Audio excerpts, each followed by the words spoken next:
Hollywood has a lot of fake smiles. Emily Blunt is not one of them. I'm hearing this, and I want to hear this. This woman can say one sentence and make the whole room forget they're on camera. Hey, All right. how Dwayne Johnson met his wife. In Boston. You're like, when was it?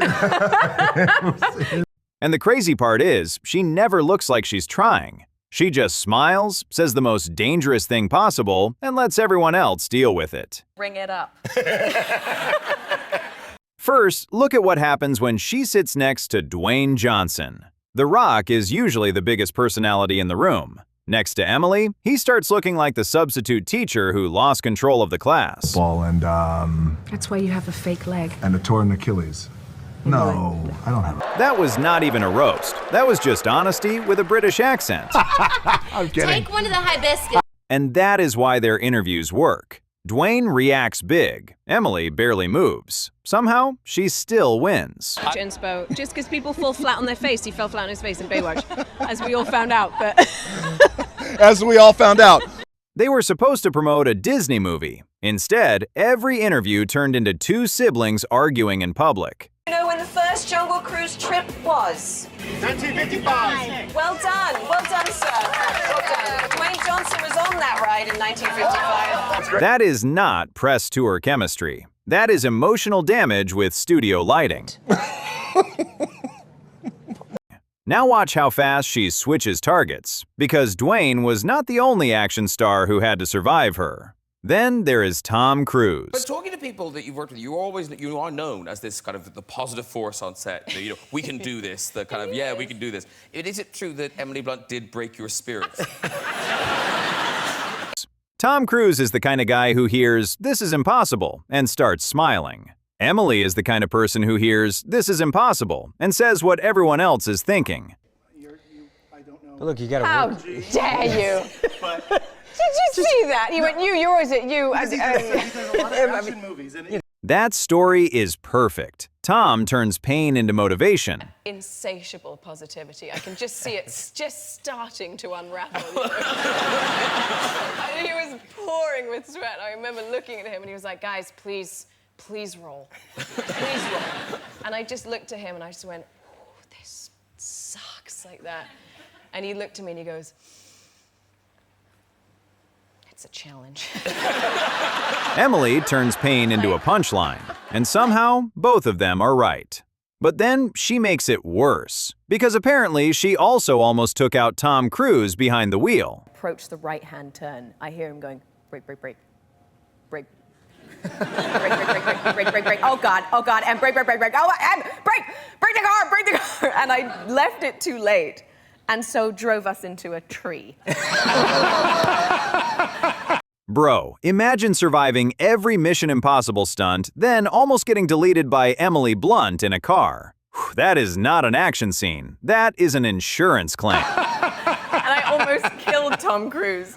Oh my God, I can't believe this was even allowed to happen. In my head, I was thinking, when I first heard him say break, in my head I went, oh, shut up, you know. As if I thought I knew more about stunt driving than Tom Cruise. But And this is what makes her stories so good. She never begs for the laugh. She says something insane like it's normal, and the room catches up 3 seconds later. Would he pout or would he have recast you? can you imagine?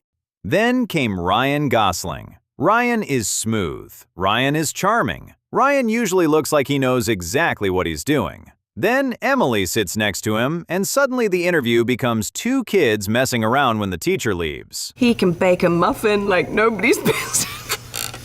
Why are you laughing? You've never even had. No, I've never sampled your baked goods. Their chemistry is different from Dwayne. Dwayne Johnson, bench. I do want to know this. What can you bench? I don't count.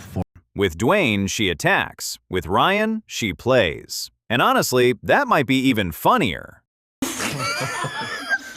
Like there might be. The Barbenheimer bit is a perfect example. Ryan walks in confident. Emily immediately makes it competitive. Hello, Emily. Wow, bit of a frosty hello, didn't? Not at all. No, I'm just happy that we can finally put this Barbenheimer rivalry behind us. You can see it on Ryan's face. He knows it's funny. He also knows he is losing. Just leaving all that fodder in the dust, guys, right? And the way this award season's turned out wasn't that much of a rivalry, so... That is the Emily Blunt effect. The other person thinks they're in a normal interview. Then, one sentence later, she owns the room. In your hummus while you're blending it instead of water. It works? It gets a lot creamier. It's good to know. And she does the same thing at home, because then there is John Krasinski. Never been on set with her, seen how she worked. I'd heard she was a diva, and I just can't get Emily out of her trailer, stuff like that. It's like, ugh. Roasting co-stars is one thing. Roasting your own husband on national television is a completely different sport. And then he said, who are you visiting? I said, my wife. And he said, is she an actress? And I said, yeah. He said, would I know her? I said, I don't know. And he said, what's her name? And I said, Emily Blunt, as he was writing something, and he went, you? John married her, worked with her, directed her, and somehow still gets talked about like an intern who forgot the coffee. This is what I had to learn early on in our relationship, was that British people are notoriously terrible at taking compliments. Would you agree? Just like it's kind of like, no, stop talking. That is love. Not soft love, more like, I know all your weaknesses and I came prepared. I have a Guy Ritchie film, you look great. And he walked down the street, and it was like the sun came out, because suddenly a guy turned to him and he went, all right? What makes them funny is that John often tries to be sweet. Emily hears sweetness and immediately starts looking for a weak spot. John.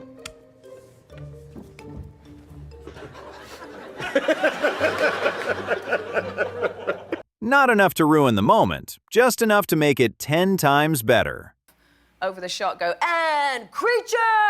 And everyone's like looking at a tennis ball at the same time. It's always a tennis ball. That is why their interviews feel real. They're not doing perfect celebrity couple PR. For so many people, relationship goals. I don't know if you've ever seen that on the internet. I've heard about this. I was like, what is that? They are just married, funny, and slightly dangerous. John tries to be charming. Emily quietly reloads. And then you get to the Devil Wears Prada cast. Stinky vintage is really vintage. Stinky vintage is not great. It'd be funny to have a shop called Stinky Vintage. Where'd you get that? Oh, this is where everything starts making sense. That movie was basically elegant violence in office clothes. Meryl brought power, Anne brought panic, Stanley brought dry wisdom, Emily brought judgment. And years later, she still has that same energy. Warmer, yes. Safer, no. Is it the snooty fox? He's obsessed with. Most people talk about Meryl Streep like she's a national monument. Emily talks about her like a friend who accidentally became the greatest actress alive. Smashed it, but Meryl Streep came in there and just dropped the mic, and It's it was hard to beat insane. Meryl Streep, yeah. Yeah, you can't. She's epic. Did she prepare? That is why this story works. Most people would be terrified to ask Meryl Streep for anything. Emily had her dancing to Mamma Mia. He started playing Mamma Mia, and my mum and John's mum started ominously dancing towards Meryl and like going like this to her, you know. And she indulged them, but I said to her afterwards, I was like, what did you feel when they came for you? And she went, I wanted to hurl myself into the lake. That's right. That is not confidence. That is supervillain confidence with good manners. Oh, God. Then Anne Hathaway comes back into the picture. Anne gives warmth. Emily gives sharpness. Together, it feels like they have 14 stories they are not legally allowed to tell. That is why reunion interviews work so well. You are not just watching actors promote a movie. You are watching people with history try very hard not to say too much. And Emily always looks like the one most likely to say it anyway. All right, dudes, give it to us. Then add Stanley Tucci. Stanley, this one's for you. Jesus. You should. That is basically 2 dry martinis in human form sitting next to each other. Stanley. I mean, Stanley makes a fantastic Christmas Cosmo and all kinds of stuff. Negroni got very famous, right? Can you believe that? He's a sex symbol now. Here's the Neither of them needs to shout. You don't see Robert Downey doing that. You're kidding. Robert Downey did not paint his abs on. They just say one sentence and make everyone else look overdressed. When I go there, I'm Simon. Simon. Yeah. That is why Emily works so well in group interviews. She does not chase attention. She waits, then steals the moment when nobody is ready. This was Emily Blunt, proving once again that you can be polite, classy, and still absolutely destroy a room with one sentence. Thanks for watching. If you enjoyed the video, subscribe to Cousin Clooney for more celebrity moments, chaos, and zero filter. And let us know in the comments which Emily Blunt moment was your favorite.